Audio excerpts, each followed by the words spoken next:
उनके मिक्सचर से। तो जब हमारा जो है जो लिक्विड्स है उनके बॉइलिंग पॉइंट का डिफरेंस जो होता है 25 डिग्री सेल्सियस से ज़्यादा होता है, वहाँ हम सिंपल डिस्टिलेशन मेथड यूज़ करते हैं। और अगर बॉइलिंग पॉइंट का डिफरेंस जो है वो 25 डिग्री सेल्सियस से कम है तो वहाँ पे सिंपल डिस्टिलेशन मेथड यूज़ नहीं हो सकता, वहाँ पे अनदर डिस्टिलेशन मेथड यूज़ होता है जिसे हम क्या कहते हैं, फ्रैक्शनल डिस्टिलेशन मेथड कहते हैं। तो इसका कुछ सेटअप इसी तरह का होता है जैसे डिस्टिलेशन मेथड पे था, सेम वैसे ही होता है, बस थोड़ा सा डिफरेंस क्या होता है, जो डिस्टिलेशन फ्लास्क होता है उसमें एक और ग्लास की बना हुआ एक टूल लगा रहता है, एक इक्विपमेंट लगा रहता है जिसे कहते हैं फ्रैक्शनेटिंग कॉलम कहते हैं। इस फ्रैक्शनेटिंग कॉलम में क्या होती हैं, कुछ ग्लास की बीड्स होती हैं। ये क्या है, ग्लास बीड्स होती हैं, ये इसमें होती हैं, इस फ्रैक्शनेटिंग कॉलम के अंदर होती हैं। और इसी फ्रैक्शनेटिंग कॉलम से हमारा क्या लगा रहता है, वाटर कंडेंसर लगा रहता है, अटैच रहता है। नाउ हमने कौन सा मिक्सचर लिया है, हमने अल्कोहल और वाटर का मिक्सचर लिया है जिसका बॉइलिंग पॉइंट का डिफरेंस 25 डिग्री सेल्सियस से कम होता है। तो हमने ऐसे दो मिक्सिबल लिक्विड्स का मिक्सचर लिया है, जैसे कि एग्जांपल अल्कोहल और वाटर। हमने डिस्टिलेशन फ्लास्क में लिया, हमने इसे गर्म किया, गर्म करने पे जो वेपर निकलेंगी इसमें क्या होगा, इसमें अल्कोहल जो बॉइलिंग पॉइंट जिसका कम होगा उसकी वेपर्स तो प्रेजेंट होगी, साथ ही साथ जिसका बॉइलिंग पॉइंट ज़्यादा होगा, ज़्यादा होगा, उसकी भी वेपर्स कुछ प्रेजेंट होंगी। क्यों प्रेजेंट होंगी, क्योंकि भाई देखो मान लो कि अल्कोहल का जो बॉइलिंग पॉइंट होता है वो वाटर से क्या होता है, ज़्यादा होता है, करीब 110 डिग्री सेल्सियस होता है, और वाटर का जो होता है वो 100 डिग्री सेल्सियस होता है। तो सबसे पहले क्या गर्म, सबसे पहले किसकी वेपर बनेगी, 100 डिग्री सेल्सियस वाली यानी वाटर की बनेगी। तो ये जो वाटर के मॉलिक्यूल्स होंगे वो गैस के फॉर्म में कन्वर्ट होंगे, लेकिन जो वाटर के मॉलिक्यूल्स हैं, सॉरी अल्कोहल के जो मॉलिक्यूल्स हैं उनको भी इतनी एनर्जी मिल जाएगी कि वो भी किस फॉर्म में कन्वर्ट हो जाएंगे, वो भी क्या होंगे, वेपर के फॉर्म में कन्वर्ट हो जाएंगे।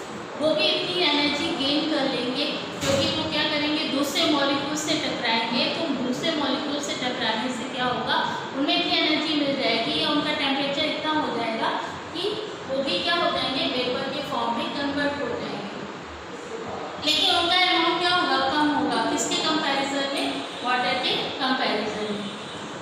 तो जैसे ये ऊपर की तरफ जाएंगे, ऊपर की तरफ क्या मिलेगा, फ्रैक्शनेटिंग कॉलम मिलेगा। फ्रैक्शनेटिंग कॉलम में क्या मिलेंगे, उनको ग्लास बीड्स मिलेंगे। ग्लास बीड्स उनको क्या करेंगे, हर्डल प्रोवाइड करेंगे, उन्हें क्या है, उन्हें ऊपर जाने से रोकेंगे। ठीक है, यहाँ पे उनको क्या मिलेगा, कम टेम्परेचर क्या मिलेगा, टेम्परेचर लो मिलेगा, टेम्परेचर लो मिलेगा। तो क्या होगा, जैसे जैसे ऊपर की तरफ जाओगे क्या होता जाएगा, टेम्परेचर क्या होता जाएगा, लो होता जाएगा। तो क्या होगा, जो वेपर्स जा रहे हैं यहाँ पे पहुँचने के बाद ये फिर दोबारा लिक्विड फॉर्म में कन्वर्ट होकर दोबारा किसमें पहुँच जाएंगे, इस डिस्टिलेशन फ्लास्क में पहुँच जाएंगे। तो ये प्रोसेस क्या होगी, लगातार चलती रहेगी, और जिस वेपर की एनर्जी ज़्यादा होगी वो वेपर कहाँ पहुँच जाएंगे, इसको क्रॉस करके, जो ग्लास बीड्स है इनको क्रॉस करके ऊपर पहुँच जाएंगे, और ऊपर में क्या मिलेगा, ये ट्यूब लाइक स्ट्रक्चर मिलेगा। और ये ट्यूब लाइक स्ट्रक्चर से होते हुए क्या करेंगे, वाटर कंडेंसर में पहुँचेंगे, वाटर कंडेंसर में ये लिक्विड फॉर्म में कन्वर्ट होंगे, और ये आगे चलकर क्या है, बीकर भी क्या हो जाएंगे, इकट्ठा हो जाएंगे। अब बात ये है कि ऊपर की तरफ कौन सी वेपर पहुँचेगी, वो वेपर पहुँचेंगी जिनकी एनर्जी ज़्यादा होगी, और एनर्जी किसकी ज़्यादा होगी, जिसका बॉइलिंग पॉइंट कम होगा, यानी अल्कोहल का 90 डिग्री सेल्सियस होता है। तो 90 डिग्री सेल्सियस का जो बॉइलिंग पॉइंट है, मतलब कम बॉइलिंग पॉइंट वाले अल्कोहल जो है वो क्या होगा, वो वाटर के फॉर्म में कन्वर्ट होकर क्या होगा, या लिक्विड फॉर्म में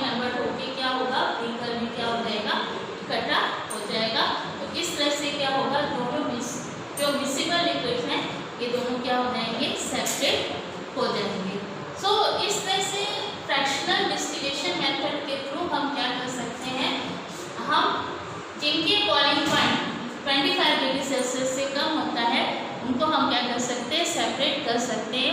इसके थ्रू हम एयर में जो डिफरेंट गैसेस प्रेजेंट होती हैं इनको भी अलग करने के लिए जो मेथड यूज़ किया जाता है वो होता है आपका fractional distillation. Fractional distillation method के थ्रू हम एयर में प्रेजेंट डिफरेंट गैसेस को क्या कर सकते हैं, सेपरेट कर सकते हैं। इसके लिए क्या किया जाता है, एयर को ऊपर क्या किया जाता है, बहुत हाई प्रेशर डाला जाता है। तो हाई प्रेशर डाल के और उसका टेम्परेचर बहुत लो करके क्या किया जाता है, उसको लिक्विड फॉर्म में कन्वर्ट किया जाता है। और लिक्विड फॉर्म में कन्वर्ट करने के बाद उसको फ्रिक्शनल डिस्टिलेशन मेथड के थ्रू उसके डिफरेंट कंपोनेंट्स को क्या कर लिया जाता है, सेपरेट कर लिया जाता है। तो अगर ये क्वेश्चन आता है कि एयर के डिफरेंट कंपोनेंट्स को सेपरेट करने के लिए कौन सा मेथड यूज़ करते हैं, तो वो क्या होता है, फ्रैक्शनल डिस्टिलेशन मेथड ही होता है। Now the next method which is used for separating the different components of mixture is crystallization method. तो नेक्स्ट मेथड जो हमें पढ़ना है that is crystallization method. Crystallization method में क्या होता है कि मान लो हमें किसी सब्सटेंस की क्रिस्टल प्योर फॉर्म में जो है ऑब्टेन करने हैं, तो उसके लिए जो मेथड यूज किया जाता है वो होता है क्रिस्टलाइजेशन मेथड। इसके थ्रू हम क्या कर सकते हैं, सॉल्ट के प्योर क्रिस्टल्स हम ऑब्टेन कर सकते हैं, या कोई भी सॉलिड कोई सब्सटेंस है उसके हमें प्योर क्रिस्टल्स प्राप्त करने हैं, तो उसके लिए हम क्या करते हैं, क्रिस्टलाइजेशन मेथड यूज करते हैं। तो जैसे कि एग्जांपल के लिए हमने क्या लिया है, कॉपर सल्फेट लिया है, क्रिस्टल लिए हैं। हमें क्या करना है, इसको कॉपर सल्फेट क्या करना है, वाटर में डिसॉल्व कर देना है।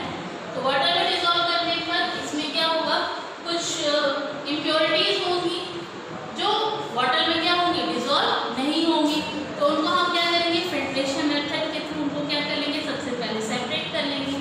देन क्या करेंगे, जब कॉपर सल्फेट का जो सॉल्यूशन हमें मिलेगा उसे हम क्या करेंगे, गर्म करेंगे, हीट करेंगे, हीट करके इवेपोरेट करेंगे वाटर को।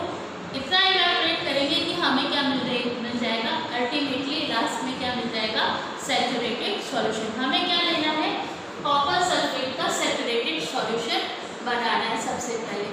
तो उसके लिए क्या करेंगे, पहले कॉपर सल्फेट को क्या करेंगे, वाटर में डिसॉल्व करेंगे। डिसॉल्व करने के बाद जो इम्प्योरिटीज डिसॉल्व नहीं होंगी उनको हम सेपरेट कर लेंगे। देन उस सॉल्यूशन को गर्म करेंगे।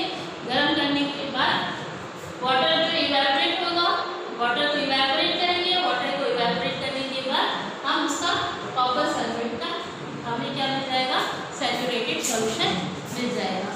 देन हम क्या करेंगे, उसको थोड़ी देर के लिए अनडिस्टर्ब ऐसे ही छोड़ देंगे, उसे हमें हिलाना नहीं है, ऐसे कैसे छोड़ देंगे।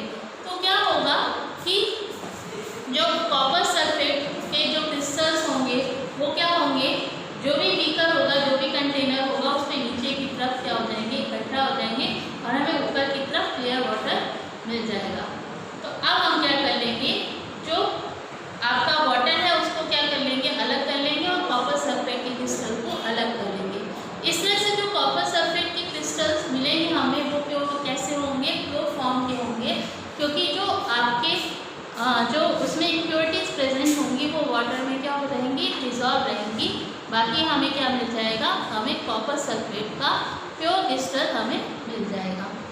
इस मेथड के थ्रू हम क्या कर सकते हैं, हम प्योर फॉर्म में सॉल्ट को ऑब्टेन कर सकते हैं। सी वाटर से जो सॉल्ट बनाया जाता है तो उसको भी प्योर करने के लिए यही मेथड यूज़ किया जाता है, क्रिस्टलाइजेशन मेथड का यूज़ किया जाता है।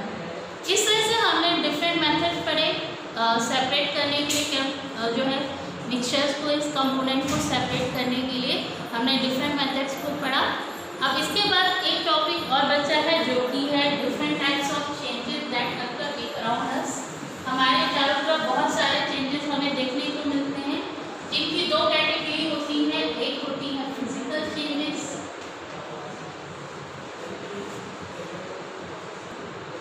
And second is chemical change. जितने भी चेंजेस हम जो अपने सराउंडिंग में देखते हैं हम उन्हें दो कैटेगरीज में डिवाइड कर सकते हैं,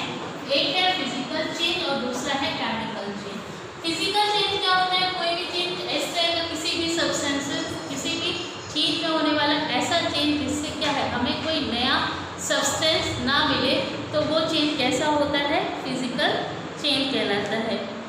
जैसे कि वाटर का फ्रीज होना, वाटर का वेपर में कन्वर्ट होना, या फिर हम कह सकते हैं इलेक्ट्रिक बल्ब का जलना, या और भी बहुत सारे चेंजेस, लकड़ी को काटना, ये सब क्या है आपके इसमें क्या है? आपका उसकी जो न्यू सब्सटेंस हमको नहीं मिलता है, नई जो है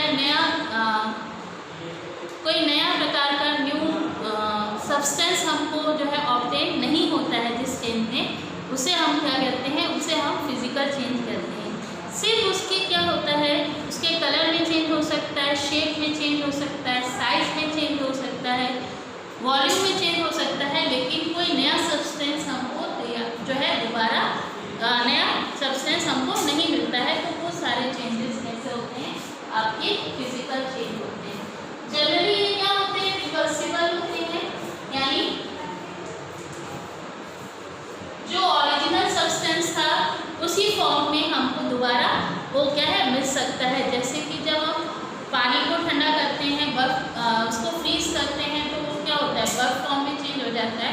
देन उसके बाद आइस को जब हम नॉर्मल टेम्परेचर में लाते हैं तो दोबारा किस में कन्वर्ट हो जाता है? वाटर फॉर्म में कन्वर्ट हो जाता है। तो इस तरह से हम देखते हैं कि ये जनरली क्या होता है? रिवर्सिबल होता है, यानी इस तरह के चेंज को अगर किसी सब्सटेंस की किसी चीज़ को हम चेंज कर रहे हैं तो हम दोबारा उसे ओरिजिनल फॉर्म में क्या कर सकते हैं? ला सकते हैं। किस तरह के चेंज में? फिजिकल चेंज में।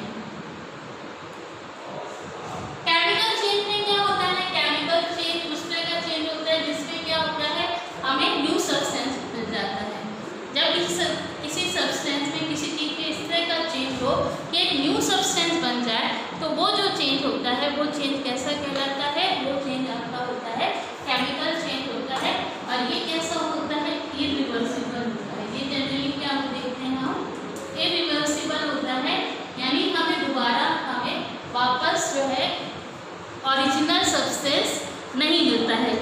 इसका अगर एग्जांपल देखिए, जैसे cooking of food, digestion of food, तो ये सारे चीज, बर्निंग ऑफ कोल, जब किसी चीज़ को जलाते हैं तो वो भी क्या है? आपका केमिकल चेंज है। Decomposition of water, rusting of iron, iron में जो जंग लगती है वो भी क्या है? एक तरह का केमिकल चेंज है। तो ये सारे क्या है? आपके केमिकल चेंजेस हैं, जिसमें क्या होता है? एक हमें न्यू सब्सटेंस मिलता है। और ये चेंजेस कैसे होते हैं? रिवर्सिबल चेंज, इरिवर्सिबल चेंज होते हैं, यानी हमें क्या है? ओरिजिनल सब्सटेंस दोबारा ऑब्टेन नहीं होता है, जैसा कि हमें फिजिकल चेंज में मिल जाता है।